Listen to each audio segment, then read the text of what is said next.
Bon, je vous propose qu'on démarre. Ça va faire venir les derniers. Bonjour à tous, bienvenue. On a eu dans les derniers échanges lors de la réunion plénière notamment, et puis dans le questionnaire que j'avais fait passer à tous les nouveaux membres de l'association InsurTech France, on avait eu une grosse question autour des levées de fonds, qui était l'un des sujets sur lesquels il y avait des interrogations. Et on a choisi d'initier aujourd'hui un premier webinaire sur le sujet. Je pense qu'il y en aura d'autres à la rentrée, mais en tout cas, ça fait une première entrée en matière, et notamment grâce à la rencontre de Pierre Marchon, que je vais vous présenter dans un instant, il y a quelques semaines maintenant, grâce à Magali Siméon, qui a fait appel à ses services. Et on s'est dit que c'était intéressant de faire un premier webinaire autour des questions à se poser avant la levée de fonds. Comme une première entrée en matière, sachant qu'on complétera avec peut-être les questions à se poser pendant la levée de fonds ou après la levée de fonds. Ça mériterait d'avoir d'autres prismes de lecture. Et puis peut-être en faisant intervenir aussi les investisseurs et les fonds d'investissement qu'on a dans l'association InsurTech France. Mais je pense qu'on aura largement de quoi occuper cette session d'aujourd'hui et puis peut-être de nombreuses autres à partir de la rentrée. Donc, c'est aujourd'hui Pierre Marchon qui va nous faire un premier retour d'expérience et un premier décryptage. Pierre qui est l'ancien DG de Théorème. Alors ancien parce qu'il vient de quitter là, il y a quelques semaines. Et donc, il y a une grosse expérience sur le marché du courtage avec Grâce Savoie notamment, qui a participé au deal avec Willis. Et puis qui est pas mal intervenu sur des questions de croissance externe du groupe, et puis pas mal de réflexions autour des questions de financement, et qui se lance maintenant sur de l'accompagnement et du conseil sur la partie restructuration ou levée. Et Pierre a été pour le coup de très bons conseils avec Magali qui nous l'a recommandé, et donc on s'est dit que ça pouvait être intéressant de le faire intervenir. On a prévu donc à peu près 3/4 d'heure de présentation, et puis on laisse de la place pour des questions. N'hésitez pas à poser vos questions aussi au fil de l'eau, parce que c'est aussi intéressant d'avoir un peu d'interactivité. On est quand même encore relativement peu nombreux pour l'instant. Je laisse le chat ouvert pour voir les questions qui peuvent se présenter au fil de l'eau. Vous devez voir normalement mon écran avec la présentation de Pierre. Et du coup, Pierre, je te laisse la parole. Hop, Merci, Joël. Bonjour à toutes et à tous. Pour compléter ce que vient de dire Joël sur mon passé, chez Grâce à Voix, en effet, mon premier métier a été de travailler sur toutes les opérations de croissance externe de Grâce à Voix, essentiellement sur la partie en France, c'est-à-dire 80% des dossiers sur lesquels je travaillais étaient en France, et puis 20% international. Alors pourquoi il y avait moins d'international? C'est parce qu'à l'époque, je suis arrivé juste à la fin du réseau Unisson, et Grâce à Voix était bloqué au niveau de son développement international par ce réseau Unisson, et puis après est arrivé Ulysse. Et je suis arrivé, pour finir cette présentation, je suis arrivé dans ce contexte en sachant que je venais d'une structure qui s'appelle toujours le CRIT, qui est le Centre de recherche d'innovation technique et technologique, qui était rattaché au ministère de l'Industrie, et dont l'objet était à l'époque de versement de subventions à des structures qui faisaient preuve d'innovation. Pas encore tout à fait, on ne parlait pas tout à fait de start-up, mais ça rejoignait bien ce sujet. Pour commencer ma présentation, et ce qu'on a vu avec Joël, ce qu'on va vous présenter aujourd'hui, est vraiment en amont, et vous encourager à vous poser un certain nombre de questions. Il n'y a pas de réponse universelle. Je n'aurai pas, par rapport à une question, une réponse universelle. Vous verrez que c'est des réponses, c'est à vous de les trouver en fonction de votre ambition, de la façon dont vous voyez les choses. Mais c'est quelque chose, il me semble, quelque chose d'assez important. Et quand je suis arrivé chez Grâce à Voix, j'étais rattaché au directeur financier en charge donc de toute la partie finance chez Gras Savoye. Et j'arrivais avec mes certitudes, je veux dire, de quelque part d'analyste et d'auditeur financier. Et il m'avait sorti quelque chose qui, au départ, m'avait surpris, mais sur lequel il n'avait pas tout à fait tort. Il m'avait dit, vous verrez, tout le monde est toujours d'accord à l'oral. Puis le jour où on commence à écrire, plus personne n'est d'accord. Donc, chacun va voir les choses par son prisme. Et c'est vrai que dès qu'on commence à écrire, à ce moment-là, on commence à se poser des questions et à se dire qu'on n'a peut-être pas tout à fait compris les choses de la même façon. Alors, pour attaquer le sujet, peut-être commencer par enfoncer une porte ouverte, mais la levée de fonds, c'est quoi? Ça permet en effet une accélération de son business model. Quand je dis ça, je vise plutôt l'apport en cash et donc les conséquences et l'intérêt financier que représente une levée de fonds qui va permettre quand même une accélération en effet et permettre sur une courte période de faire ce que on pourrait faire sur une période beaucoup plus longue, en attendant plutôt de générer du cash, en sachant qu'on est sur des activités qui, malheureusement, la technologie ne permettra pas de se dire qu'on attend trop longtemps. Donc, c'est quand même un accélérateur. C'est un magnifique également levier de développement en trouvant le bon partenaire. Ce que je veux dire là sur trouver le bon partenaire, c'est que vous verrez que les fonds, quelle que soit leur forme, sont là pour accompagner. Et de toute manière, c'est un jeu win-win. Ça marchera si eux jouent le jeu. Et donc, ils peuvent également vous permettre, indépendamment de l'apport en termes de cash, vous permettre d'avoir un certain nombre d'introductions et faciliter le développement. Ce n'est pas simplement l'intérêt du cash, mais ça va être également trouver le bon partenaire qui va permettre en effet d'avoir cet effet levier sur son business model. Ça va être également de permettre de structurer, là aussi l'apport de fonds permettre de vous aider à mieux vous structurer, mieux vous organiser et puis valoriser son projet. Ce que j'ai fait, ce qu'on a fait, ça vaut quoi et ça vaudra quoi dans l'avenir. Mais c'est aussi, et c'est pour ça que c'est le sous-titre de ce qu'on avait indiqué au niveau de la présentation pour le webinaire, c'est aussi prendre conscience qu'il va y avoir un partage de contrôle, puisqu'on fait rentrer des partenaires extérieurs, quel que soit le pourcentage qu'ils prennent dans la structure. Et donc, quelque part, ça va être de se dessaisir d'une partie éventuelle de ce contrôle. C'est quelque chose qu'il faut. C'est pas contraignant, il faut l'intégrer et il faut chercher à l'intégrer au mieux. C'est ce qu'on précisait en effet au niveau du sous-titre, c'est bien se préparer une levée de fonds. Une levée de fonds, c'est également arbitrer le dilemme entre le contrôle et la vitesse. L'accélération, ça me permet d'avoir, mais il faut être conscient qu'il va y avoir un partage au niveau du contrôle. Donc, il n'y a pas de réponse universelle. Les solutions, c'est à vous de vous poser un certain nombre de questions préalablement et de trouver, dans ce contexte, à partir de ces questions, de trouver quelle est la solution qui est la plus adaptée par rapport à sa stratégie, par rapport à son ambition. Et je passe au slide suivant. Oui. Alors, l'ambition, c'est quoi? C'est déjà vous. Comment je vois l'évolution de mon projet, comment je me vois à courte échéance, à plus longue échéance, c'est déjà se poser un certain nombre de questions sur vous, votre équipe. L'équipe va être extrêmement importante parce que dans le cadre de discussions, il va falloir convaincre les fonds. Et les fonds vont, à la limite, porter beaucoup plus d'importance à l'équipe et à la structuration de l'équipe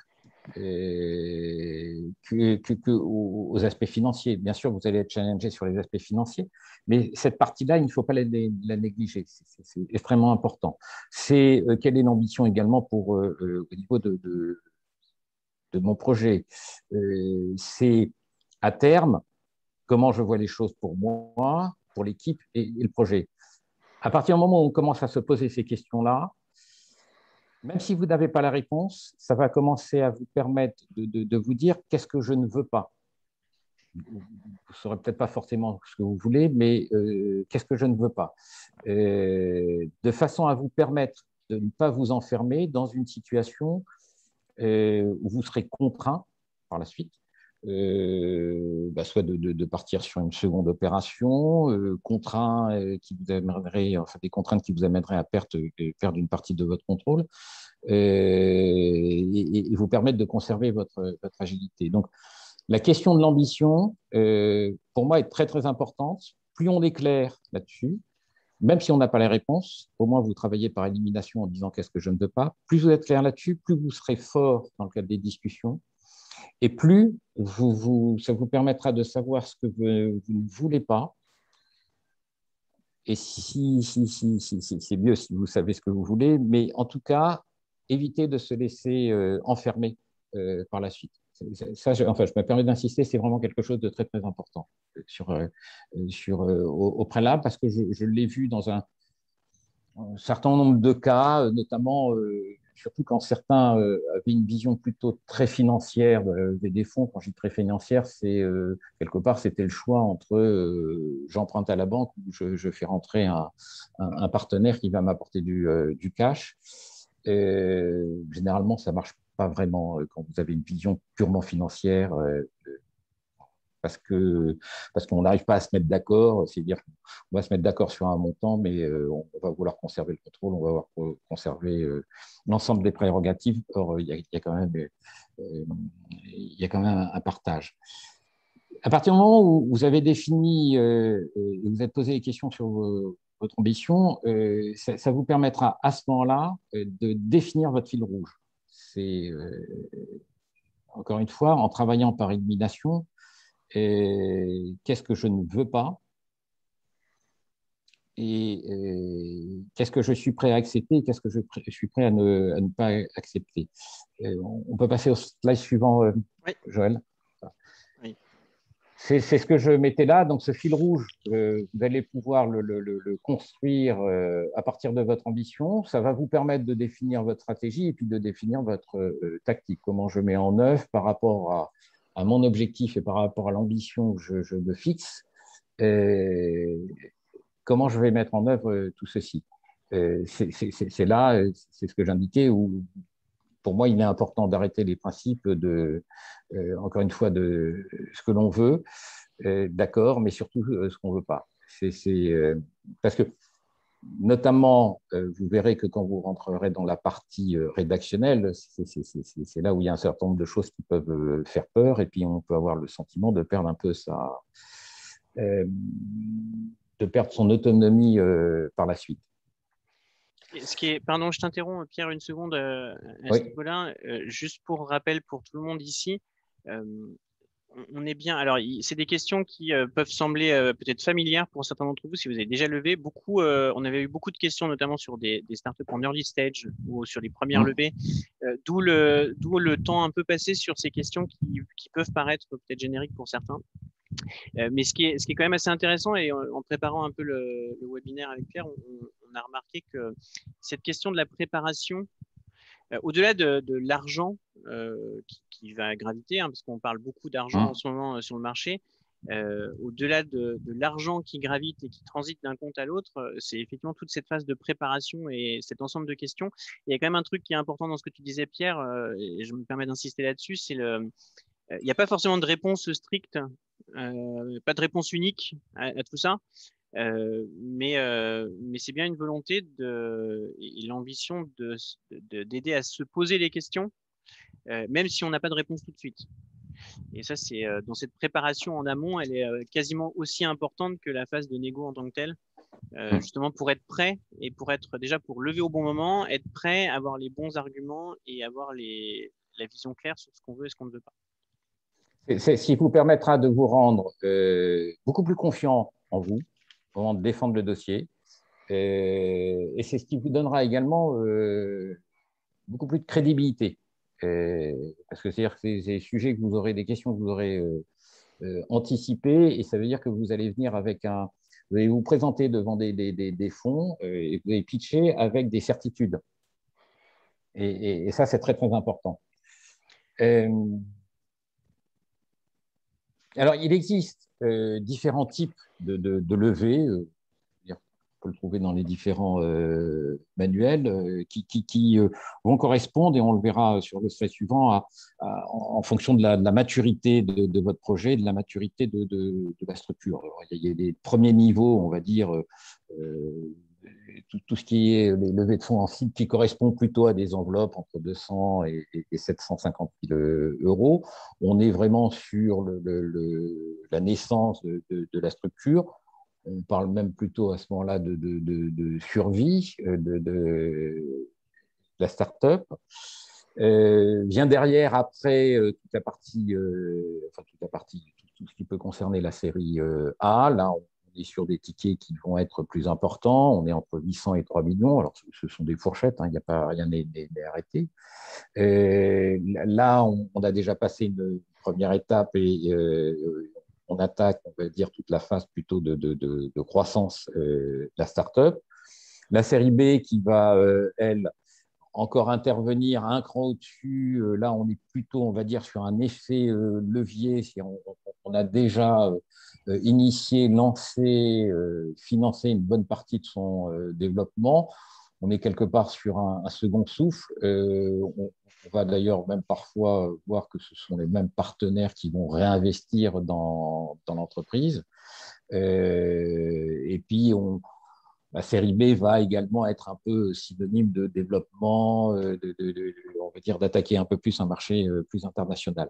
La série C est là plus pour mémoire, et puis parce que ça existe. La série C, c'est généralement ce qui nous permet d'arriver à la phase ultime qui va être l'introduction en bourse, hein, toute la partie IPO. On avait vu avec Joël qu'on visait dans notre discours, on va dire, les deux premiers niveaux. Le troisième, il y a quand même peu d'opérations en la matière. Alors, on en voit, il y en a de plus en plus là, depuis le début de l'année. On voit des séries D, des séries E sur des montants qui sont assez faramineux, mais effectivement, oui. dans l'association, on a des gens, des startups un peu plus modestes pour l'instant, mais en très très forte croissance. Donc, on ne doute pas qu'on arrive sur ces montants-là bientôt. Mais comme tu l'as précisé, Joël, c'est le premier webinaire et il y en aura d'autres. C'est ça. Alors, par rapport à ce que je viens de vous dire ici, et si on revoit ça sur un graphique, d'un côté, vous avez, on va dire, la maturité, hein, qui est toute la partie R&D, naissance, survie, et qui va jusqu'à la maturité. Et puis, les tickets au niveau des levées de fonds. Ce qui est important, et l'intérêt de ce slide, c'est vous n'aurez pas forcément toujours affaire au même type de fonds. C'est-à-dire que vous allez avoir, et appelons ça peut-être des investisseurs au sens large. Vous avez les business angels qui sont quand même plutôt sur voilà, la naissance, la survie. Vous avez des structures qui vont plutôt se positionner toujours toute la partie plutôt amorçage, capital risque. Alors, il y a des seuils, certains peuvent s'intéresser de temps en temps un cran en dessous, c'est surtout le projet qui peut faire la différence et qui peut les amener de temps en temps à être soit un cran au-dessus, soit un cran en dessous. Mais l'intérêt de ce slide, c'est juste pour vous faire comprendre qu'il n'y a pas un type de fonds standard, chacun se spécialise. Et donc, c'est-à-dire que les contraintes que l'on va rencontrer et la façon de convaincre ces fonds va être liée également donc la maturité de l'entreprise et qui vous avez en face. Il y a, je crois que je l'indique un peu plus loin, alors, j'ai une statistique qui n'est pas basée sur des questionnaires qui sont envoyés, qui est plutôt sur un ressenti. Les fonds considèrent, alors toute activité confondue, je pense que c'est certainement moins vrai quand on gravite autour de l'assurance. C'est pour 500 dossiers qui sont vus, ils vont se lancer sur une opération. Donc, ils vont voir énormément de dossiers. Donc, plus c'est percutant au départ, plus vous avez de chances de pouvoir passer le cap. Et d'ailleurs, ce qui est d'important, c'est que dans le cadre de vos réflexions, plus vous commencez à travailler votre réseau au niveau des fonds, des conseils qui peuvent intervenir dans le cadre de ce type d'opération, mieux vous vous positionnerez parce que c'est un peu comme tout, il faudra le moment venu vous assurer que le dossier est bien au-dessus de la pile et pas en dessous de la pile. Et ça, il ne faut pas le négliger en se disant le moment venu, on verra et on fera notre marché. Le marché est quelque chose que vous devez préparer avant. Voilà, en vous assurant d'être dans des bons réseaux, enfin en vous créant les réseaux qui iront bien et qui vous permettront de faciliter cet accès au niveau des fonds. Juste deux questions. Je me permets, si certains ont des questions au fil de l'eau, n'hésitez pas. Juste peut-être une question et un appel à témoignage ici. On parle souvent du split entre les fonds. Là, tu parles beaucoup des fonds d'investissement. Il y a aussi pas mal de questions qui gravitent entre fonds versus corporate Oui. pour ceux qu'on fait rentrer dans la boucle. Est-ce que les deux, enfin, qui se positionne à quel endroit? Ça, c'est première question. Et deuxième question, peut-être plutôt un appel à témoignage pour Mine, parce que je crois que Mine Tran est dans le tour de table. Sachez que on a dans l'association des fonds d'investissement qui sont intégrés. Hein, je pense à Mine avec Mandalore Partners. Il y a aussi Blackfin, il y a Serena et il y a Enoya qui sont membres et qui sont aussi une manière de travailler ces réseaux au bon moment. Voilà, donc je ne sais pas si peut-être Mine, si tu veux rajouter des choses, n'hésite pas. Et du coup, cette question corporate, parce que là tu parlais d'investisseurs, donc oui. Où se positionne le corporate là-dedans? Alors le corporate, alors pour moi, justement, le corporate ne va pas forcément répondre, par rapport à la maturité de la structure, ne va pas forcément répondre à,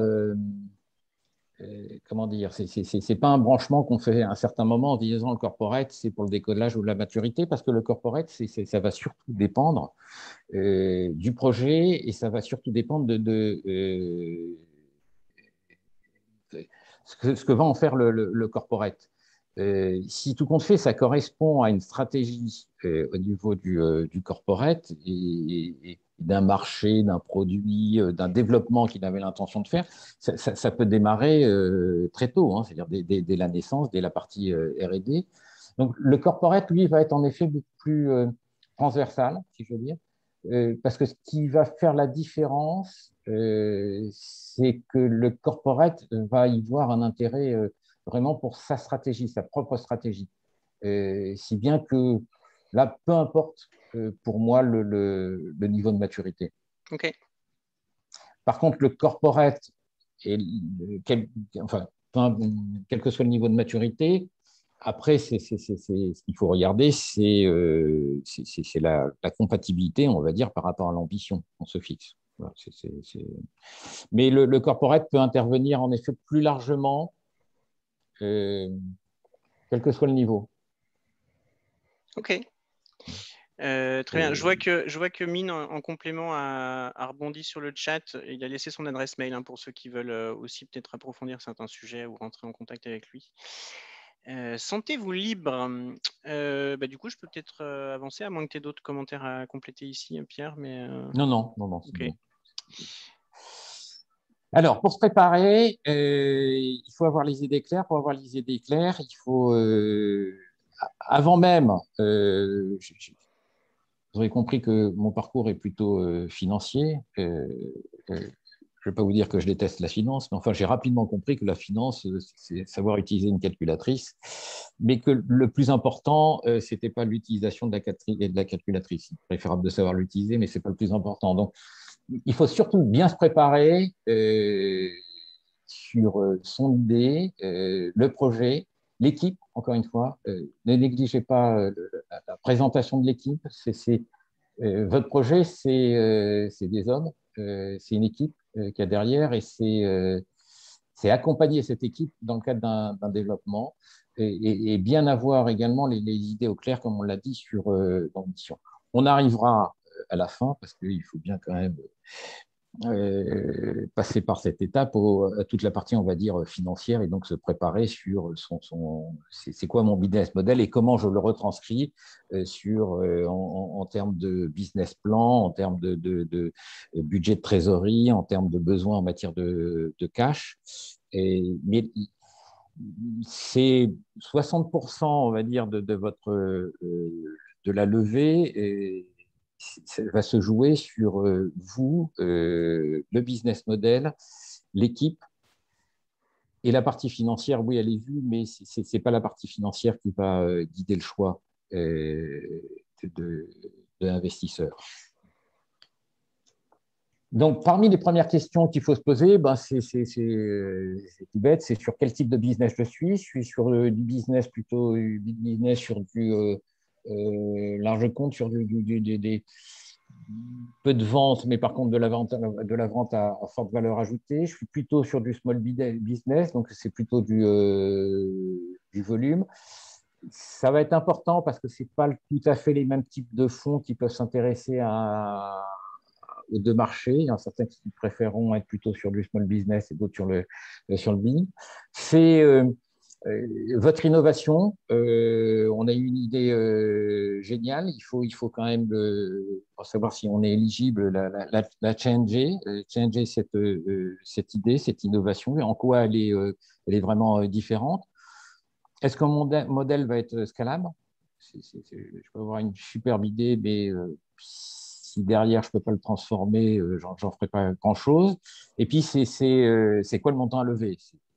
C'est sûr que si vous avez besoin de 20 000 euros ou 50 000 euros, il existe peut-être d'autres solutions que de passer par ce type d'opération. Et il faut que le montant à lever soit également cohérent avec le projet et avec la maturité de la structure. Cependant, ce qui est très important, c'est de bien cibler et bien identifier le montant dont vous avez besoin. À la limite, il vaut mieux être légèrement au-dessus que plutôt en dessous. Parce que une fois que l'opération est lancée, vous allez être jugé sur votre capacité à réaliser, à délivrer. Et il y a un certain nombre de KPI qui seront identifiés. C'est toujours un peu compliqué de s'apercevoir au bout de 18 mois, alors que l'opération, on l'avait prévue pour 2 ans, de s'apercevoir qu'on est un peu court en matière de trésorerie. Alors, on peut être un peu court parce que tout compte fait, le business model fait que ça prend plus rapidement que ce qu'on avait prévu. Et là, on est plutôt sur de l'anticipation. Donc, là, c'est plutôt positif. Maintenant, si on est court parce qu'on était on s'est un peu planté sur notre évaluation, c'est toujours plus compliqué, d'autant plus que derrière, si vous devez à un certain moment relancer une seconde opération, puis une troisième opération, n'oubliez pas que vous serez jugé sur votre capacité à avoir réussi les premières opérations et à avoir délivré. Donc, sur le montant levé, soyez plutôt un peu large, pas trop non plus, mais soyez plutôt un peu large et pas trop court sur cette partie-là. Juste un commentaire à ce stade. Il y a souvent des questions, et j'ai encore eu la question hier, et je t'en parlais ce matin, c'est pour ça que je me permets de la reposer.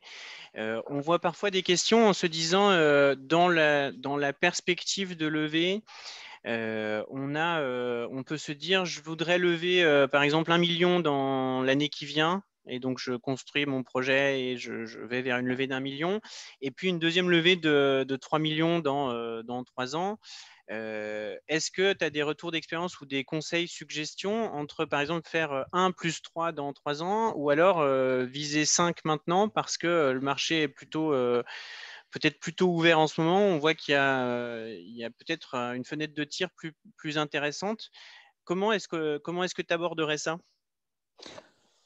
Ça, je l'aborderai d'un côté en se disant, là, je porterai un jugement plutôt sur, on va dire, les marchés financiers. C'est-à-dire, est-ce que les marchés sont financiers? C'est-à-dire, est-ce que j'ai en effet une fenêtre de tir parce que j'ai une période qui était plutôt favorable et il vaut mieux que j'aille plus loin, enfin plus loin, que je prenne plus immédiatement.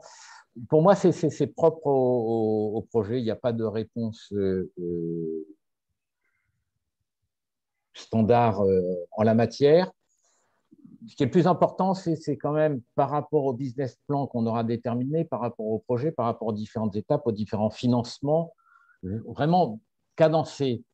Encore une fois, être trop court sur le financement parce que ça va beaucoup plus vite que ce qui était prévu, c'est plutôt bon signe, c'est plutôt positif et on peut à ce moment-là ouvrir une seconde ligne. Être dans l'autre sens, c'est plus compliqué. Il existe aussi des solutions, et ça on n'en avait pas parlé tout à l'heure, Joël, il existe aussi des solutions, mais alors, en effet, quand on est sur des montants à partir de 2 millions, 3 millions, 5 millions d'euros, il existe aussi des solutions sur lesquelles on peut négocier des deals avec, en quelque sorte, des lignes de crédit. Alors, on le voit généralement davantage pour les levées de fonds sur lesquels on veut accélérer son développement en favorisant de la croissance externe.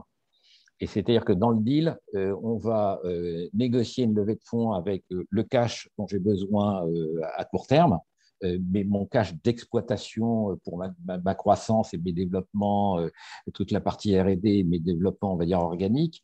Et puis, à côté, je vais négocier des lignes de crédit qui me permettront justement de pouvoir accélérer mon développement par de la croissance externe en ayant X billets à côté.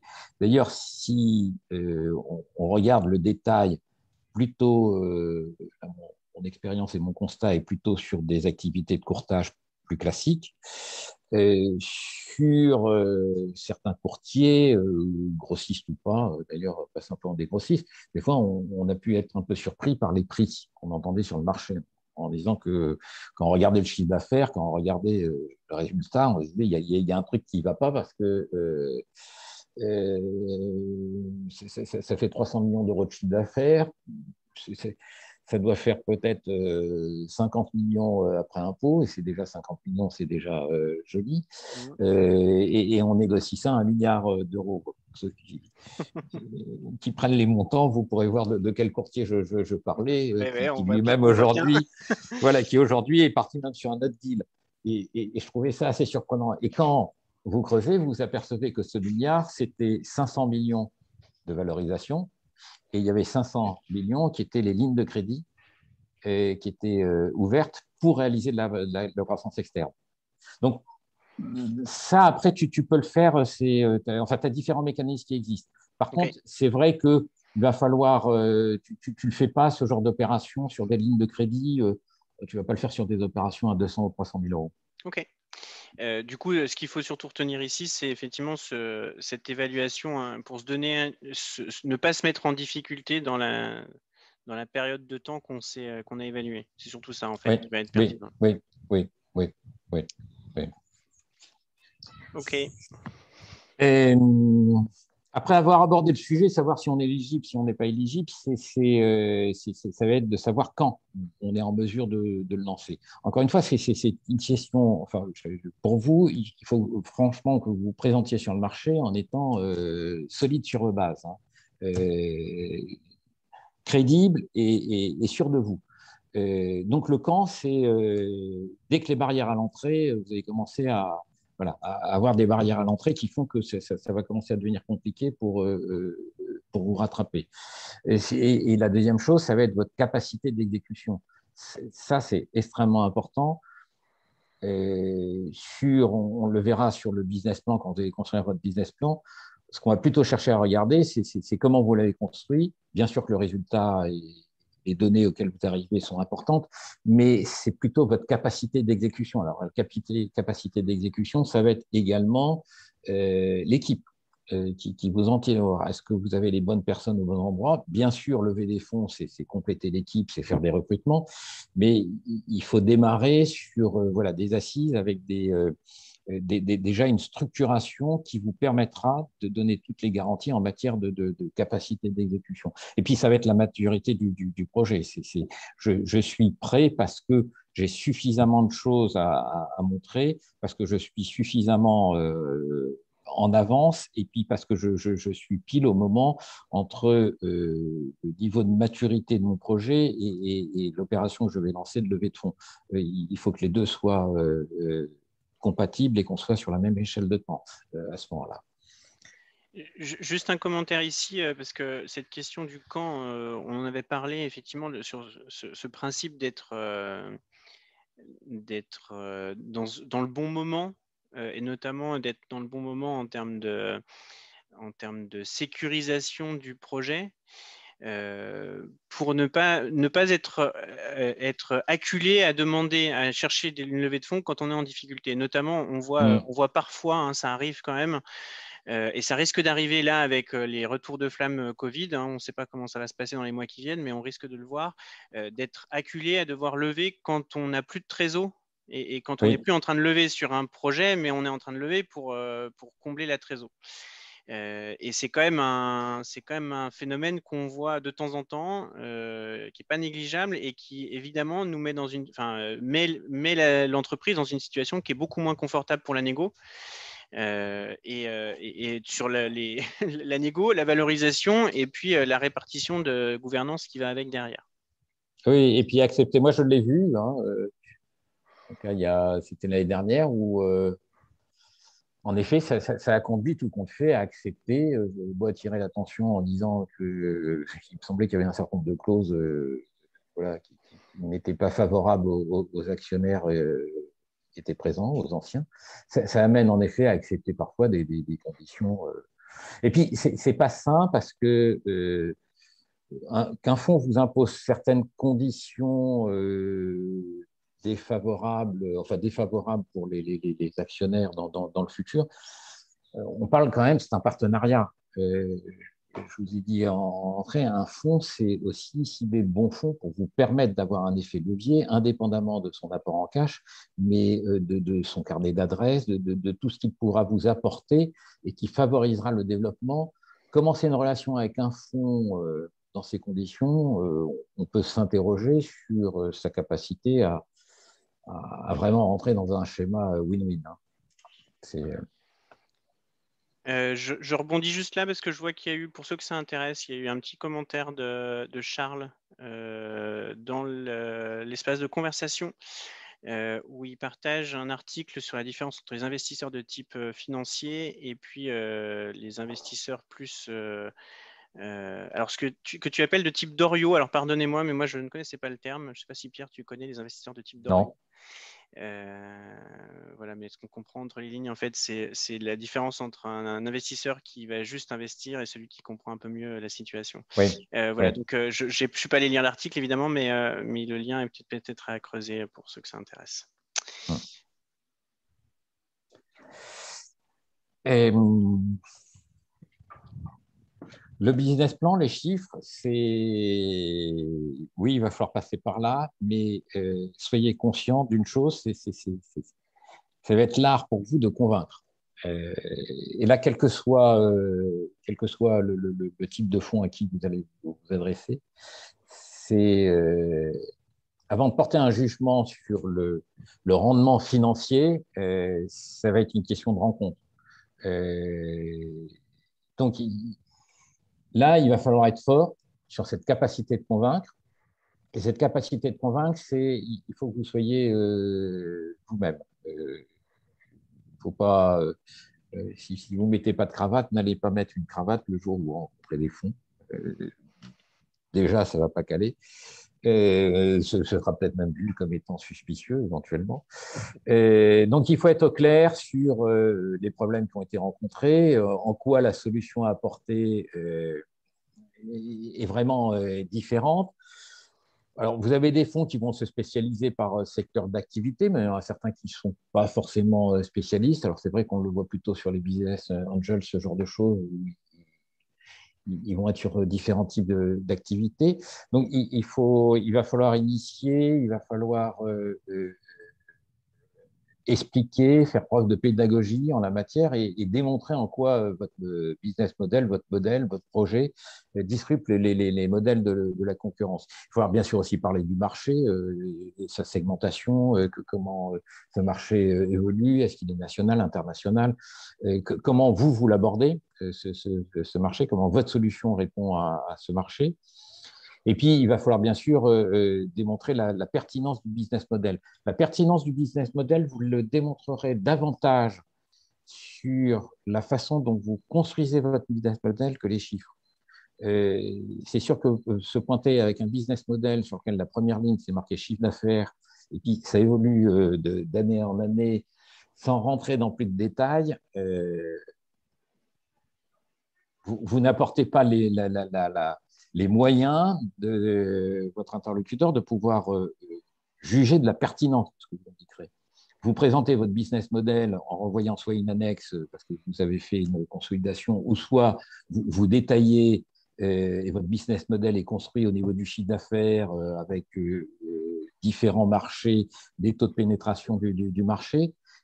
On va vous juger là-dessus, sur la façon dont vous aurez approché. Après, les chiffres, on peut se planter. Il ne faut pas trop se planter non plus parce que ce serait embêtant, mais c'est plus la méthodologie, parce que la méthodologie va permettre à votre interlocuteur de comprendre comment vous abordez le sujet, va comprendre comment vous fonctionnez et comment votre solution répond à ce marché, et il va se dire que vous vous êtes posé les bonnes questions permettant tout compte fait de consolider, de justifier le business model que vous apportez.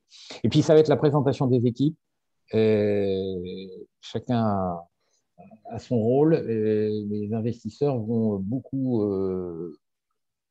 portent énormément d'importance à ce point-là, d'ailleurs à tel point que je ne vous apprendrai rien, que généralement ce sont des opérations à un certain niveau sur lequel on va souhaiter, les investisseurs vont demander justement l'association des principaux collaborateurs pour les fidéliser déjà, ne pas se lancer sur un projet et puis se dire que les principaux collaborateurs sont susceptibles de partir sur les 2-3 années à venir. Donc, eux vont être demandeurs en la matière, voire même parfois un peu exigeants, mais dans le bon sens du terme, c'est s'assurer de la fidélité des collaborateurs, de ceux qui comptent, et puis c'est également en la matière forme de reconnaissance également sur le projet. C'est pouvoir embarquer une équipe. Ce que je vous indiquais tout à l'heure, pour un deal réalisé, les investisseurs peuvent étudier jusqu'à 500 dossiers. Encore une fois, c'est une donnée qui est assez large. Je pense que sur l'assurance, le taux de transformation, si j'ose dire, est certainement meilleur. Mais je pense pas on que est ce sûrement soit, meilleur parce qu'on oui, a à peu près les maxi 300, 250, 300 startups assurance oui. en France. Donc, si on était à ce niveau-là, on n'aurait pas eu beaucoup de levées pour l'instant. Non, non, tout à fait. Mais Et j'entends puis, bien, j'entends bien la stat. On voit bien le. ouais. Et puis parce que l'assurance au sens large aussi, et je pense que c'est la crise qu'on a connue, enfin qu'on connaît, fait que ça renforce également de la part des fonds cet attrait pour pour l'assurance. C'est vrai que ce sont des activités sur lesquelles il y a une récurrence de revenus et qui génèrent quand même énormément de cash. Donc voilà, Ouais. il y a des flux financiers assez importants qui transitent dans les comptes des courtiers. Je fais un complément ici parce que tu disais tout à l'heure, l'art, au-delà de cet art de convaincre, il y a l'art de travailler son réseau très en amont. Et on Oui, comprend bien par rapport à tout ce que tu dis ici que pour faire comprendre à des investisseurs qui n'ont pas forcément toujours. Alors, on a dans les fonds que je citais tout à l'heure qui sont dans l'assaut, on a des fonds qui connaissent l'assurance et donc à qui c'est pas la peine de leur expliquer quel est le marché, quel est l'état, comment ça fonctionne, etc. Mais par contre, un certain nombre de fonds ne connaissent pas l'assurance. Et donc, oui, pour cela, c'est effectivement très important qui vous connaissent de long terme et qui vous aient vu grandir, enfin, entre guillemets, vu grandir, que vous ayez l'occasion de pouvoir leur expliquer progressivement comment ça avance et sur quoi vous vous positionnez. Deuxième point que je voulais compléter, je vois Michel qui nous a mis un petit commentaire dans cet art de convaincre sur dans le modèle bande dessinée où les images comptent plus que le texte dans les bulles, qui rejoint un petit peu ce que tu disais, Pierre. Juste à ce titre-là, et avant de passer à la suite, je vous invite à regarder pour ceux qui ne l'ont jamais vu. Le doc sur lequel Uber a fait sa première levée en 2008. où en fait ils ont 10 pages et il y a quasiment, il n'y a pas beaucoup de chiffres dedans, mais effectivement c'est juste du concept. Ouais. Ils ont juste expliqué ce qu'ils allaient faire et comment ils allaient le faire, et il n'y avait même pas besoin de chiffres pour qu'on comprenne bien toute l'étendue du business qui était derrière. Et je trouve que dans cet art de convaincre, avant même le chiffre, effectivement, on a bien expliqué comment on se positionne et la valeur qu'on apporte. Ça peut parfois avoir une puissance bien plus importante. Hop, voilà. Alors, une fois que vous aurez travaillé tout ceci, vous aurez pitché, et pour préparer votre pitch, vous aurez quand même, alors ça reste le nerf de la guerre parce que ça se finit quand même avec un chéquier qui va être les chiffres. Alors les chiffres, ce que je vous indiquais, ce qui est important, c'est derrière la construction de votre business model, de votre business plan, on va surtout chercher à comprendre comment vous fonctionnez et porter un jugement, encore une fois, sur la crédibilité de la construction de votre business plan, qui aidera aussi à essayer de mieux comprendre son marché. Et puis, vous rentrerez également à Saint-Laurent dans une phase où il va falloir définir un certain nombre de KPI qui permettront, tout compte fait, de, de, de, de, de faire régulièrement le point, on va dire, entre tous les investisseurs, en fait, surtout les investisseurs qui demanderont à régulièrement faire ce point, et qui seront les jalons et les points d'étape. C'est comment, en étant de l'extérieur, je m'assure que le plan se déroule comme ce qui était prévu. Donc, ces KPI, il faut y réfléchir aussi parce qu'il faut être en la matière force de proposition, comme on dit, d'essayer de proposer, puisque le marché ne sera pas forcément connu du fond, sur quels critères on peut juger d'avancement du projet. Donc ça, c'est quelque chose d'important, d'autant plus que le jour de la signature, ces KPI seront arrêtés. Et après, c'est sur ces éléments que vous devrez rendre des comptes.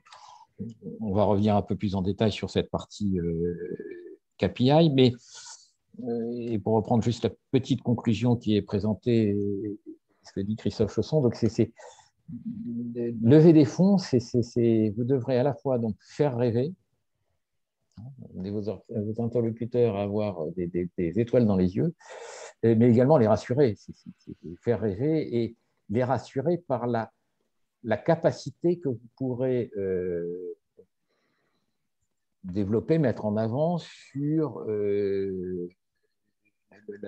la possibilité, enfin la capacité de tenir le business model tel que vous le présentez. Donc, il faut rêver, mais attention, ce rêve, il faut qu'il reste accessible et il faut que vous démontriez que ce rêve est accessible parce que vous avez la capacité de délivrer.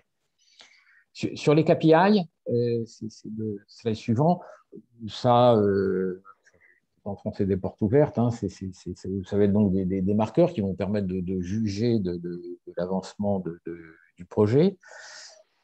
Vous n'en aurez pas forcément, il ne faut pas en avoir forcément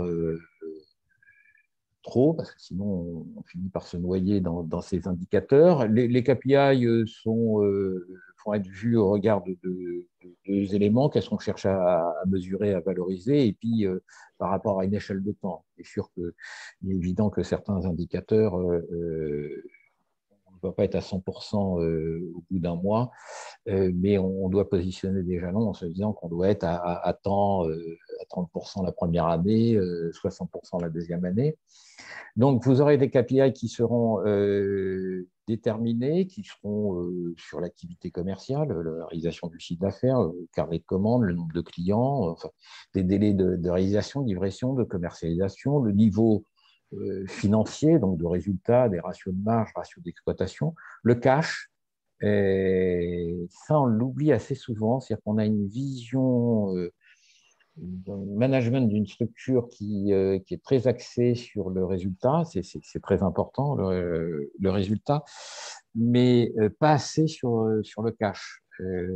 Beaucoup vont suivre leur compte d'exploitation et pas forcément regarder la trésorerie, le plan de trésorerie. Et d'ailleurs, on s'aperçoit qu'assez souvent, et là, ma remarque est est vrai, pas forcément spécifique à une start-up, à des levées de fonds, mais assez souvent, les sociétés qui finissent à la barre du tribunal sont les sociétés qui à un moment, ont plutôt eu un problème de cash que vraiment un problème de marché.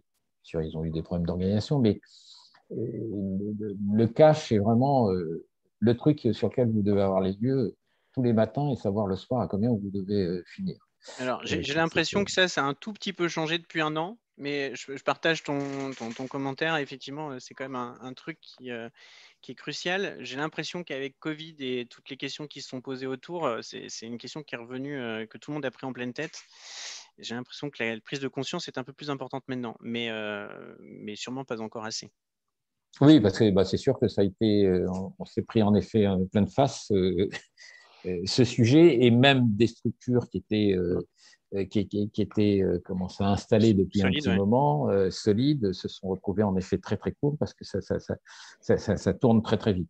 Et puis dans ces KPI, vous aurez également toute la partie des recrutements. Donc un KPI, c'est dans mon passé, j'ai été directeur du contrôle de gestion chez Gras Savoye, c'est chercher à avoir un ratio, un indicateur qui soit fiable à 100%. Et c'est toujours très, très compliqué. Il est fiable à 100% quand vous raisonnez sur votre ratio de marge, parce que c'est deux chiffres, c'est un résultat que vous rapportez à un chiffre d'affaires, donc là, vous êtes assez sûr du résultat. Après, dès que vous commencez à rentrer sur des KPI qui vont plutôt chercher à valoriser des délais, chercher à valoriser d'autres éléments qui vont mélanger des éléments qui ne sont pas forcément financiers, c'est toujours compliqué parce que les systèmes d'extraction de données voilà, font qu'il y a peut-être une partie de l'information qui va échapper. Ce qui est le plus important en la matière, c'est que si votre indicateur il est fiable à 70%, il faut s'assurer que entre le début de l'opération et la fin de l'opération, vous conserviez ce taux de fiabilité de 70%. Ça, c'est parce que si votre indicateur évolue, parce qu'en réalité, il était fiable à 70%, et puis petit à petit, il tend vers un 100%, c'est un peu compliqué. Donc, un indicateur, il ne faut pas chercher à ce qu'il soit fiable à 100%, il faut juste s'assurer que votre fiabilité reste la même dans le temps. Et la deuxième chose qui est intéressant sur un indicateur, c'est plutôt de juger, de regarder l'évolution de cet indicateur. Le chiffre en tant que tel ne va pas forcément dire quelque chose. Il n'est pertinent que par rapport à une référence que vous aurez déterminée dans le plan, dans le business plan que vous aurez vu avec l'investisseur. Et puis, ce qui est encore plus pertinent, c'est de juger de l'évolution et de voir l'évolution de cet indicateur.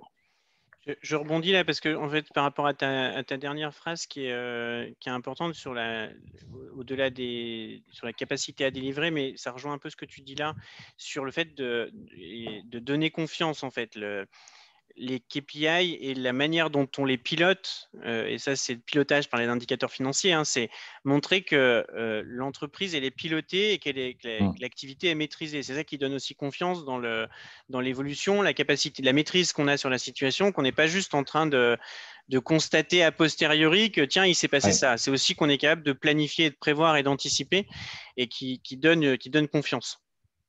Qui donne confiance et qui vous mettra dans une situation où vous éviterez d'avoir une évolution d'une relation qui commence à devenir de plus en plus intrusif. Parce que vous serez transparent et vous démontrerez votre capacité à délivrer. Tout à fait. Sur ces aspects financiers, il y a le sujet, bien sûr, de la valorisation. Et puis, un peu, comment ça fonctionne? Alors, sur la valorisation, alors vous avez différentes méthodes qui peuvent exister. On va toujours chercher à valoriser deux choses, c'est la capacité de résultat futur. Et puis la deuxième chose, ça va être la valorisation d'actifs. Ce n'est pas forcément un résultat, je ne vais pas trouver ça dans mon PNL, mais c'est plutôt un actif que je vais avoir à mon bilan, développement d'une solution quelconque. Il y a toute la partie R&D qui va se retrouver plutôt dans mon bilan et pas forcément dans mon compte d'exploitation. Donc, on va chercher à valoriser ces deux éléments. J'ai vu notamment sur des opérations de structures qui se lançaient. Je l'ai vu notamment pour tout ce qui concernait les SIGR, ou c'est les systèmes d'information de gestion des risques. Donc, tout ce qui peut nous permettre de gérer des cartographies de risques, des plans de continuité d'activité, toute la partie exposition au risque. J'ai vu des opérations de valorisation, c'est le tout début du projet, qui ne se sont pas basés sur des résultats futurs, c'est-à-dire que l'évaluation du projet, la valeur du projet, a été faite par rapport à un coût de développement. C'est-à-dire si je lançais un appel d'offres, notamment parce que c'était un corporate qui se posait la question, si je lançais un appel d'offres pour avoir cet outil, ça faut compter quel budget. Et la valorisation a été rapprochée voilà, par rapport au prix moyen, on va dire, d'un coût du développement. Donc, on n'était pas sur des résultats futurs, on était plus sur de la valorisation d'actifs. Donc ça, c'est quelque chose qui peut, enfin, qui fait partie des éléments des méthodes d'évaluation. Alors, la plupart du temps, on reste quand même sur des multiples de l'EBITDA. L'EBITDA, je vous rappelle, c'est le résultat d'exploitation, mais avant amortissement et provision. C'est ce qui correspond justement, et c'est là où on revoit bien la partie cash, le focus sur le cash, ça correspond à un résultat. Les BDA, ça correspond véritablement à ce que vous allez retrouver dans vos caisses en termes de trésorerie, alors que les amortissements et les provisions, c'est des charges qui sont voilà, qui ne sont pas cash, qui sont des charges qu'on appelle non décaissées, c'est-à-dire que c'est pas, la contrepartie n'est pas un chèque. Donc les BDA correspondent au résultat d'exploitation, donc c'est vraiment l'enrichissement de la boîte. Donc généralement, on est sur des multiples de l'EBITDA. Et ce multiple, il va varier, c'est-à-dire on va prendre en compte la maturité sur son marché, le caractère innovant. Il y a forcément une prime de risque qui sera prise puisqu'on va raisonner sur des résultats futurs. Donc, il y a une prime de risque qui va être prise en compte et puis sur les enjeux du marché sur lequel vous évoluez. Donc, à partir de là, c'est ce qui va permettre de déterminer, de chercher, évaluer la structure. Alors, après, on parle de pré-monnaie, post-monnaie, enfin, comment, comment ça fonctionne et ce qu'il faut retenir. Pré-monnaie, post-monnaie, c'est avant ou c'est après. Vous avez une valeur qui va être donnée avec votre boîte. Avant l'impact levé des fonds, j'ai mis un exemple d'une valorisation à 3 millions d'euros. On considère que votre projet, à partir d'éléments multiples sur les BDA, on s'arrête sur un chiffre de 3 millions d'euros. Et la partie post-monnaie, c'est cette valeur de 3 millions, pas perdu de valeur entre avant et après le projet, plus nous compte fait l'impact du cash qui va être injecté. On est face à des opérations de levée de fonds, donc on n'a pas d'opération de cession d'actions entre actionnaires, parce que les cessions d'actions entre actionnaires, c'est bien, ça enrichit les actionnaires, mais ça n'enrichit, mais alors pas du tout l'entreprise. Donc il s'agit bien le projet de faire entrer du cash dans l'entreprise pour permettre de financer son développement et d'accélérer son développement. Donc la valorisation post-monnaie, c'est vous prenez vos 3 millions, vous êtes sur une opération de levée de fonds de 500 000 euros, votre entreprise vaut, après la réalisation de l'opération, post-monnaie, vaut 3,5 millions. Dans ce contexte, c'est simple, vous faites une règle de 3. Alors, je vous ai donné un exemple simple, des fois ça peut être un peu plus complexe, mais ce qu'il faut comprendre, c'est que vous aviez 100% de la structure, ou en tout cas les actionnaires précédents avaient 100% de la structure, se répartissaient 100% du capital. Les 500 000 euros versés en cash par cet investisseur par rapport aux 3 millions que représentait la valorisation de l'entreprise. Ils mettent 500 000 euros, ça va valoir 3,5 millions en post-monnaie. Donc, ils détiennent 14,3%, c'est-à-dire ce que représente 500 000 euros par rapport aux 3,5 millions. Alors que, au niveau des capitaux propres, si vous regardez votre bilan, dans mon exemple, votre structure est évaluée à 3 millions d'euros. Mais quand vous regardez votre bilan, vous avez 100 000 euros au niveau des capitaux propres, donc c'est le capital social et puis des réserves, et vous allez vous retrouver après l'opération à des capitaux propres qui vont passer à 500 000 euros, puisque les 500 000, pardon, à 600 000 euros, puisque les 500 000 euros vont se retrouver dans les capitaux propres et ça va être la contrepartie de l'augmentation de capital. Même si ces 500 000 euros, peut se dire c'est par rapport d'augmentation de capital par rapport à 600 000 euros. On pourrait se dire, mais je ne retrouve pas mes 14,3%. Ce qui compte, c'est la valeur à un moment donné. Donc, ça, c'est pour vous expliquer la façon dont ça fonctionne et ce que ça veut dire en termes de participation et de partage en termes de contrôle. Juste un petit complément ici, parce que c'est effectivement assez important que ça se soit clair. Quand on dit les 14%, les 14,3% que détient l'investisseur, c'est des parts de gouvernance de l'entreprise. Ça veut dire que concrètement, avant, vous étiez le seul maître en la demeure, enfin seul, comme disait Pierre, avec les investisseurs précédents étaient maîtres en la demeure. Donc après, si vous étiez 3 déjà, vous aviez chacun un pourcentage. Mais ça veut dire que vous cédez, en augmentant le capital, en levant des fonds, vous cédez des parts de gouvernance de l'entreprise.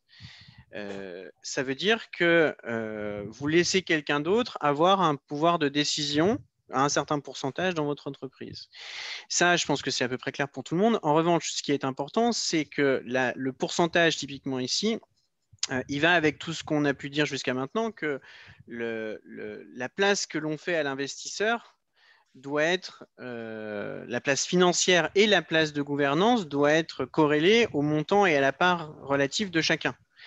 Et comme disait Pierre en introduction, et il en reparle un tout petit peu après, donc je fais un peu la transition vers la suite, il est important de ne pas se fermer de porte et de ne pas se bloquer un certain nombre de développements ou d'être bloqué par un certain nombre de clauses que peut proposer un investisseur. Juste parce qu'il nous a posé des clauses alors qu'il est juste à 10 ou 15% dans le capital. Donc, après, c'est de l'arbitrage et de la négociation, mais cette part de gouvernance doit être relative. Oui, et pour compléter ce que tu dis là, Joël, moi, je l'ai vu, donc c'est pas passé parce que je l'ai vu suffisamment à temps sur ce type d'opération et c'est là où je vous encourage vraiment à vous poser bien avant, à vous poser les bonnes questions de ce qu'on ne veut pas. Encore une fois, c'est plus facile d'ailleurs de répondre à ce qu'on ne veut pas par rapport à ce qu'on veut. Mais j'ai pu voir, par exemple, sur une structure avec un fonds qui rentrait, qui avait après dans toute la partie pacte d'actionnaires, qui avait glissé discrètement une clause qui disait que si l'affaire ne marchait pas, ils se donnaient une priorité, c'est-à-dire qu'ils avaient fait valider, ils voulaient faire valider auprès des actionnaires une priorité sur la récupération du cash. Si bien que là, c'était un fonds d'investissement qui ne prenait au bout du compte aucun risque, puisqu'il mettait un ticket, ça marchait super, il dégageait une plus-value, ça ne marchait pas, ça partait en liquidation. Étant donné qu'il avait injecté du cash, enfin ça correspondrait aux 500 000 euros de mon exemple, et bien, il avait mis une priorité de récupérer les 500 000 euros. Ça veut dire qu'avec 14,3%, il imposait de récupérer 100% de son investissement, et ça veut dire que les autres actionnaires qui détenaient à ce moment-là 85,7% allaient devoir se répartir 87,7%, enfin les 100 000 euros qui restaient, alors que l'entreprise avait été valorisée à ce moment-là à 3 millions. C'est le genre de choses, si vous voulez, au début on se dit c'est 14,3, c'est bien, je peux rester mettre chez moi, mais il faut faire attention après sur certaines exigences qui sont totalement démesurées et qui doivent aussi, d'ailleurs, j'ai déjà dit, vous alerter sur la conception, on va dire, du partenariat. Ça reste avant tout quand même un partenariat. Oui, vous levez des fonds, oui, il y a des enjeux financiers, mais c'est un partenariat. Démarrer un partenariat en s'apercevant après de ce genre de subtilité, pas très bon. Sur le contrat. Voilà, sur le contrat, alors,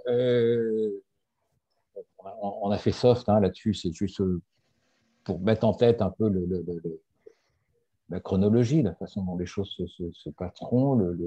On a passé le pitch, vous avez convaincu, on s'est mis d'accord sur un montant, une valorisation, on s'est mis d'accord sur les KPI. Donc, à ce moment-là, vous allez rentrer dans une phase de formalisation. Et par rapport à ma remarque du début, c'est à ce moment-là où plus personne n'est d'accord quand on commence à écrire, qui vont reprendre donc toute la partie, les termes de l'entente, donc le suivi du projet, le reporting, est-ce que c'est mensuel, est-ce que c'est trimestriel, et la définition du montant de l'investissement, mais après sur les conditions, comment ça va être versé, ce genre de choses, et puis toute la partie diligence, la possibilité donc aura l'investisseur de venir auditer. Donc, ça fait partie parfois des conditions suspensives. Hein. C'est-à-dire qu'il y aura un engagement avec une condition suspensive qui sera liée au résultat des due deals. Sachez là-dessus, généralement, que les fonds, en la matière, il suffit d'avoir un feu orange quelque part pour se dire qu'ils arrêteront. Hein. C'est-à-dire que eux, il faut que ça réponde à 100%. Et ils n'admettront pas, quelque part, un doute sur le moindre sujet. Il faut que l'ensemble des feux soient ouverts. Ça, c'est la partie formalisation qui sera faite, on va dire, sur un engagement et la façon dont ça va se passer. Les fonds, vous serez amené à revoir vos statuts, ne serait-ce que pour prendre en compte l'augmentation de capital. Certains peuvent demander de revoir un certain nombre de clauses au niveau statutaire, notamment sur des problématiques, sur les sujets liés aux agréments, sur ce genre de choses. Mais ce qui va être le plus important et qui va construire votre relation au quotidien, c'est le pacte d'actionnaires. C'est tout ce qui n'est pas tout ce qui ne se trouve pas dans les statuts et dans lesquels on va définir la façon de fonctionner. Tout ce qui va concerner les KPI, ce n'est pas dans les statuts, ça va être dans ce pacte d'actionnaires. Ça va être également dans ce pacte d'actionnaires que vous allez définir les conditions de sortie, toute la partie liée au put et au call, comment le fonds sort, sous quelles conditions. C'est dans ce pacte également que par rapport à ces calls sur les conditions de sortie, vous allez définir les règles d'évaluation également qui seront retenues. Donc, le pacte d'actionnaires est certainement le document le plus important. Avant ça, tout ce qui est termes de l'entente, term sheet, ce genre de choses, c'est pas, on déroule un plan et à un moment, on va figer et ça va être figé par les statuts, mais dans les statuts, vous ne pouvez pas définir précisément ce mode de fonctionnement. C'est vraiment le pacte d'actionnaires qui va figer, qui va arrêter la façon de fonctionner, qui peut vous imposer, en tant que conseil de surveillance, mais sans que ce soit un conseil de surveillance, éventuellement d'avoir un comité stratégique, un comité de suivi avec un représentant de l'investisseur qui viendra, qui vous rencontrera régulièrement. C'est vraiment le sature au niveau de la relation entre vous et l'investisseur. C'est là où, comme je vous l'indiquais, tout le monde est toujours d'accord jusqu'au jour où on commence à écrire. C'est le contrat versus ambition. C'est à ce moment-là où vous devez, par rapport à ce que je vous ai indiqué sur votre ambition, vous êtes posé préalablement un certain nombre de questions. Je veux rester majoritaire, oui à court terme ou à plus long terme. Quand on regarde Doctolib, sur ce point-là, hein, majoritaire, on s'aperçoit que là-dessus, ils ont été très très forts parce que à chaque levée de fonds, la structure a été revalorisée. Des actions qu'ils détenaient dès le départ, qui valaient 3 francs 6 sous, n'ont pris, si vous voulez, qu'une valeur théorique, ils n'ont jamais vendu. Et ils ont réussi, opération après opération, à chaque fois à rester majoritaires. Parce que justement, leur schéma et leur ambition a été de plutôt faire des deals courts, enfin plutôt courts, et à chaque fois de lever des fonds, mais se dire que 3 ans après, ils se projetaient en se disant 3 ans après, il faut que ça double, il faut que ça triple. Et donc, nos titres vont doubler ou tripler, et à ce moment-là, on pourra encore lever des fonds tout en restant majoritaire. Ça, c'est des questions qu'on peut, en tout cas, je vous encourage à poser les questions avant de ce que vous voulez faire. Mais c'est est-ce que je veux rester majoritaire? C'est quoi l'étape suivante aussi? C'est je fais une levée de fonds, mais OK, comment je vois la suite? Est-ce que je veux vendre à terme? Quand? Puis ce terme, je le connais. Est-ce que je veux juste un soutien financier? Est-ce que je cherche un véritable partenaire ou juste un soutien financier? Est-ce que je veux faire de la croissance externe également? Quid de mes recrutements? Et puis, tout ceci, c'est comment je conserve mon agilité. Le plus important, je pense que je le dis depuis le début, c'est plus vous aurez anticipé ces questions-là, plus vous aurez déterminé ce que vous ne voulez pas, plus vous serez fort dans votre négociation et vous ne vous laisserez pas enfermer sur un certain nombre de dispositions qui, demain, vous amèneraient, tout compte fait, à être contraint de prendre une décision qui n'est pas forcément la décision que vous auriez prise. Même si aujourd'hui, il y a un certain nombre de questions où vous ne savez pas y répondre, il faut que vous vous mettiez dans une situation où vous devez vous laisser le plus de latitude possible pour demain, ne pas être face à une contrainte, mais face à un choix. Et tout ceci, c'est facile de le dire, mais dans un contexte où vous devez quand même conserver un consensus. Ça, voilà, ça va être l'art de convaincre et faire preuve d'un peu de diplomatie également en la matière. Ça paraît un peu la quadrature du cercle, dit comme ça. Hein. Oui. Le plus important, c'est de le savoir. Alors, j'ai essayé de synthétiser. C'est vrai qu'il y a beaucoup de choses à dire. Qu'est-ce qu'il faut à mon avis, on parle d'une opération qui se veut simple, c'est de lever des fonds, mais tout compte fait, c'est pas si simple que ça. Et ce qu'il y a de primordial, c'est de démontrer, ça va être vraiment convaincre, et convaincre par la capacité. Alors, convaincre déjà, je considère qu'on a passé le cap sur l'intérêt, pourquoi c'est différent, pourquoi ça disrupte son marché, pourquoi ça a du sens, mais sur la capacité de délivrer, et ça, ça va être primordial. Un business plan peut être vu comme trop ambitieux, mais encore une fois, c'est plutôt l'approche, la méthodologie sur laquelle vous serez jugé, parce que chacun son métier. Il y a des conseils, des financiers qui savent très bien manipuler Excel, mais n'oubliez pas que ces financiers, ils ont beau maîtriser la manipulation d'Excel, ils ne feront que reprendre ce que vous avez, si j'ose dire, dans les tripes. C'est vous qui sentez les choses. Eux peuvent valoriser, mais c'est vous qui sentez les choses. Il faut être clair sur son objectif personnel. Plus vous serez clair sur votre objectif, plus ce sera transparent, plus ce sera vu justement comme étant un point positif.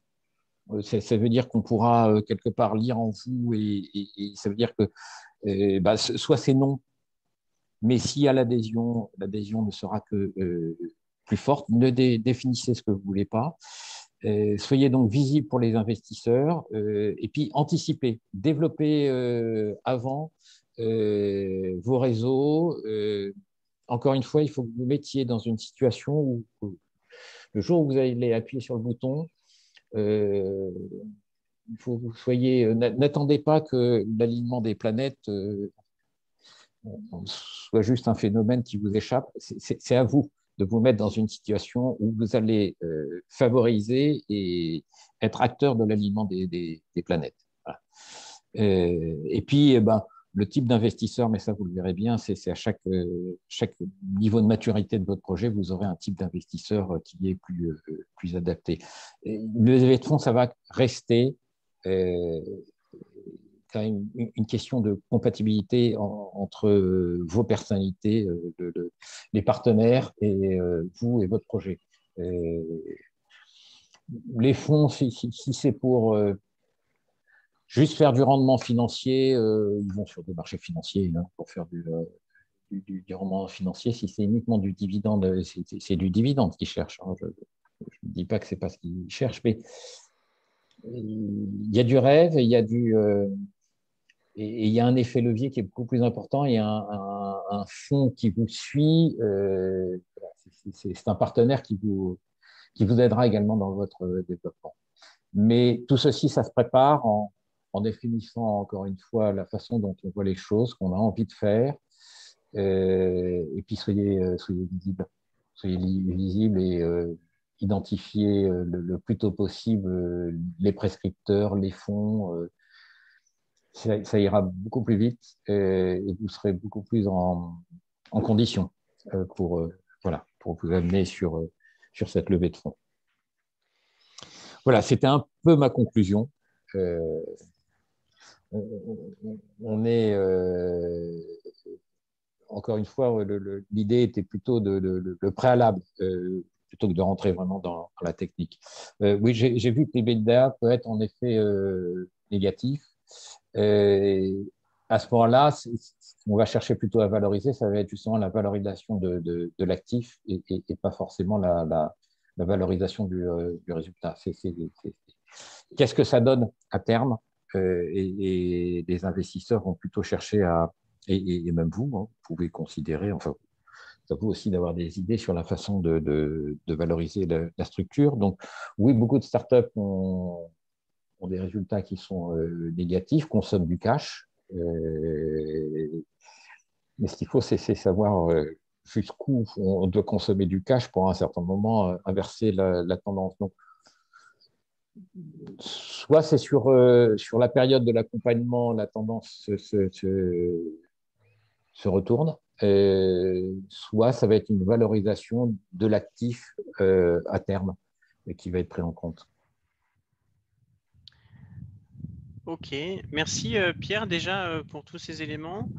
Est-ce qu'il y a des questions? Il y en a déjà une. Alors, je réponds rapidement à celle enfin, je partage celle de Charles, parce que moi, je n'ai pas de réponse malheureusement. Charles, qui est basé à Shanghai, nous pose une question sur les investisseurs doers versus talkers dans le healthy aging. Et donc, question très particulière. Donc, je ne sais pas si certains d'entre vous ont des réponses. Je vous laisserai lire le commentaire. Moi, je n'ai pas de réponse, Charles, désolé. Je ne sais pas trop vers qui t'orienter. Je sais qu'il y a pas mal d'éléments sur différents fonds qui sont dans un rapport de KPMG, je crois, qui s'appelle Pulse of FinTech, qui fait un état des lieux des différents fonds d'investissement. Donc peut-être que tu trouveras des infos là-dedans, mais désolé de ne pas pouvoir te donner plus de précision. Est-ce qu'il y a d'autres questions parmi les participants ou d'autres commentaires, des choses que vous souhaiteriez ajouter? Oui, peut-être ajouter à cette excellente présentation, vraiment, je pèse mes mots, qui a un parti pris et une orientation de parler beaucoup des fonds d'investissement. Je pense que ça sera peut-être intéressant si on en a l'occasion d'avoir une approche plus business angel. Et moi, c'est un témoignage que je pourrais faire en tant que business angel avec des particularités liées au regard que va porter le business angel, à la gouvernance. Toi, Joël, quand tu parlais de gouvernance, en général, un business angel n'intervient pas dans la gouvernance de l'entreprise, pas dans la gouvernance opérationnelle. Donc, il y a un mix des deux. Moi, je trouve, quand c'est possible, mais c'est malheureusement pas toujours le cas, que la cohabitation business angel fonds est toujours très, très vertueuse quand elle est possible, et que le business angel, en plus, apporte son expertise et son expérience d'entrepreneur qui a réussi, en général, dans des affaires. Donc, ça sera peut-être intéressant, si on a le temps, de compléter par cette approche-là. Absolument, Jérôme. Alors, du coup, je refais un message pour tout le monde ici. Là, tu en avais parlé lors de la plénière. Effectivement, on avait hésité à faire une table ronde ce soir avec différents profils. On était juste un peu sur le calendrier, parce que du coup, c'était trop court pour organiser ça. Mais en tout cas, le point, on l'a bien retenu. Il y avait la question des billets et il y avait la question des accélérateurs. Qui ont aussi un rôle à jouer, et peut-être aussi de faire intervenir des corporates, des CVC, notamment je pense à Vincent qui est chez Idinvest avec le fonds de chez Malakoff Humanis, qui pourra nous donner aussi un regard ou d'ailleurs Mine qui intervient régulièrement sur des CVC sur différents aspects dans ces levées de fonds. Et c'est pour ça que je disais en introduction que ça donnera lieu à d'autres webinaires webinaires de ce genre-là pour explorer différents aspects sur le qui, le quoi, le comment, les différents prismes de lecture et comment on mixe le tout, parce que tu as raison, c'est aussi en mixant les profils et les typologies d'investisseurs. On entend souvent des questions autour de avoir dans le tour de table un corporate, un fonds, un billet et d'avoir un mix de tout. Qu'est-ce que chacun apporte? Comment ça se complète? Comment ça s'oppose parfois? Parce qu'on voit des intérêts qui sont divergents de chacun. Mais oui, très bon point, Jérôme, et il est bien entendu et ça fera partie des discussions de la rentrée, ça. Et pour compléter en effet ce que vous précisez, parce que je l'ai vu 2, 3 fois, un mix en effet business angel et fonds, et sur des projets, on va dire quand on est sur les premières étapes, hein, donc c'est sur des tickets à 500 000 euros, avoir un mix est plutôt positif parce qu'il y a un côté aussi modérateur du business angel. Et c'est justement, il y a un bon équilibre et c'est pertinent. Après, en fonction de la maturité, il y a un moment où on va choisir. Mais en effet, sur des premières opérations, il faut regarder en effet ce mixte. Alors, je vois Quentin qui pose en parlant d'accélérateur. Pensez-vous que cela puisse être nécessaire? Les levées sont-elles facilitées en passant par un accélérateur, dans le sens où beaucoup ont un réseau d'investisseurs assez complet? Alors, Pierre, je te laisserai répondre juste après sur peut-être si c'est utile. Je ne suis pas sûr que ça facilite si on est dans un accélérateur. Parce que je pense, comme le disait Pierre, que c'est surtout le projet qui fait l'investissement, que ce soit fonds, billets ou corporate d'ailleurs. Après, c'est savoir si vous avez besoin d'un accélérateur dans votre développement au fil de l'eau, si ça vous apporte quelque chose. Oui, ça peut apporter par rapport à ce qu'on disait sur cette visibilité, le côté réseau, ça peut apporter. Mais ce n'est c'est pas obligatoire, si j'ose dire. J'ai l'espoir que InsurTech France vous permette progressivement d'avoir accès à ce réseau sans avoir la nécessité de passer par un accélérateur. Aujourd'hui, j'ai l'impression quand même que les fonds sont assez facilement identifiables et accessibles sur le marché. Donc, l'accélérateur va peut-être vous permettre d'accélérer un tout petit peu l'entrée en relation, mais bon, il se montre assez visible et assez facilement trouvable.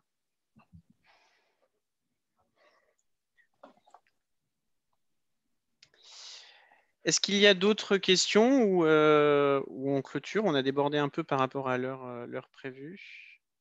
Ah oui. Bon, j'ai pas l'impression qu'il y ait d'autres questions. Dans ce cas, je propose qu'on mette un terme. Merci infiniment, Pierre. Merci. Ce que je vous demanderai à tous collectivement, mais un peu comme l'a fait Jérôme, c'est n'hésitez pas à réagir, à rebondir dans le WhatsApp ou en me contactant par mail pour me dire des choses que vous n'auriez pas forcément, que vous attendiez peut-être ce soir et que vous n'avez pas trouvé, parce que je l'ai dit, on va faire plusieurs autres webinaires à la rentrée. Et donc, c'est peut-être aussi intéressant de savoir ce que vous attendez comme question et qui pourrait venir compléter un peu la lecture. Donc, n'hésitez pas à le faire savoir, parce que c'est aussi par rapport à ça qu'on monte ce genre de webinaire, parce que c'est quand même pour vous servir à vous en tant qu'entrepreneur. Voilà, bah écoutez, merci à tous, merci infiniment Pierre, Merci. et que vous pouvez évidemment contacter pour toute question complémentaire ou sur votre projet en particulier, hein. C'est une présentation très générique.